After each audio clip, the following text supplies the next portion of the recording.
یعنی نماز کو اس طرح بنا دیں کہ پورے معاشرہ میں نماز کا رواج ہو جائے کہ جب بھی اذان شروع ہوتی ہے ہر آدمی اپنے آپ کو مسجد میں پہنچا دے۔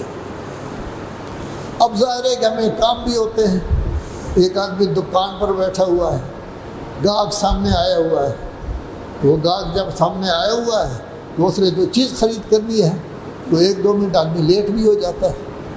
لیٹ ہو جائے تب بھی اللہ تبارک و تعالیٰ کہتا ہے جب نماز کے لیے آؤ تو خرامہ آرام آرام سے چل کر آؤ، جمعہ میں دوڑتے ہوئے آؤ، لیکن عام نمازوں میں جو ہے وہ خرامہ آرام سے آؤ۔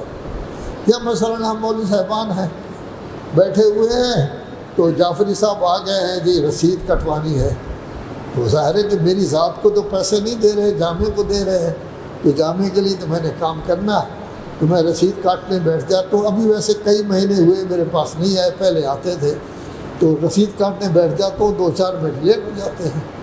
اس کو کہتے ہیں کام۔ ایک دفعہ ایسا ہے کہ نہیں آدمی اپنے کمرے میں پھر رہا ہے، یہ کر رہا ہے وہ کر رہا ہے، خصوصاً طالب علموں کے کام ہی صرف 3 ہیں۔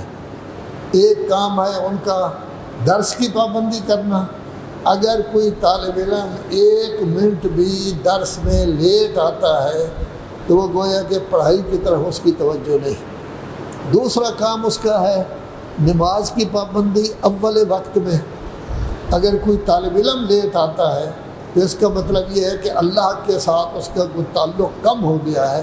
اب بھی میں دیکھ رہا تھا کہ یہ نماز قبلہ صاحب پڑھا رہے ہیں تو 26-27 ایسے ہیں جو لیٹ آئے ہیں۔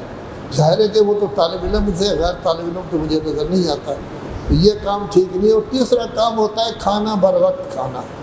یہ ڈاکٹر صاحب بیٹھے ہیں کہتے ہیں بر وقت اگر ایک کام کرو گے تو اس کا اثر ہوتا ہے، کبھی 2 بجے، کبھی 2:30 بجے، کبھی 3 بجے، کبھی 10 بجے، کبھی 11 بجے۔ پاگل لوگ ناشتہ 11 بجے ناشتہ کر رہے ہیں، یہ کوئی عقل مندی نہیں ہے۔ اس طرح کرے گا آدمی تو اس کی صحت ٹھیک نہیں رہے گی۔ تو گویا اللہ کے ساتھ ہمارا رابطہ کس طرح ہے؟ آیا ہمیں انتظار رہتی ہے کہ ابھی بھی میں نے جلدی جانا ہے، نماز کا ٹائم ہے؟ اگر واقعاً انتظار رہتی ہے تو ہم اچھے لوگ ہیں، اللہ کے بندے ہیں۔ اگر نہیں تو اس کا مطلب یہ ہے تھوڑی بہت کی گڑبڑ جو ہے وہ ہمیں پائی جاتی ہے۔ اب انسان میں جب گڑبڑ پیدا ہوتی ہے اس کے کئی امور ہیں۔ ایک تو میں نے ذکر کیا تھا تکبر ہے، دوسرا حرص و طمع ہے، تیسرا ذکر کیا گیا تھا حسد ہوتا ہے، چوتھی چیز آج ذکر کر رہے ہیں غرور اور عجب۔ غرور کا مطلب کیا ہوتا ہے؟ یہ غرور کا لفظ قرآن مجید میں بھی استعمال ہوا ہے۔ غرور کا لفظ کیا ہوتا ہے؟ غرور کا مطلب یہ ہوتا ہے اپنے آپ کو دھوکہ دینا، جہالت کی وجہ سے میں سمجھوں کہ جی میں بہت بڑی شخصیت ہوں، سب لوگوں کو میرے سامنے جھکنا چاہیے، یہ ہے جہالت۔ یا غفلت کی وجہ سے میں سمجھتا ہوں کہ توجہ نہیں ہے پوری میری، میں بہت بڑا آدمی ہوں۔ تکبر کا مطلب یہ ہوتا ہے جیسے تکبر رضا ہے اللہ تبارک و تعالیٰ کی، وہ ہے اپنے آپ کو بہت بڑا سمجھنا۔ غرور کا مطلب یہ ہوتا ہے اپنے اوپر خوش ہونا، عجب اپنے اوپر خوش ہونا، تعجب کرنا کہ میں کتنی بڑی شخصیت ہوں کہ مجھ میں یہ خوبی ہے، یہ جہالت ہوتی ہے۔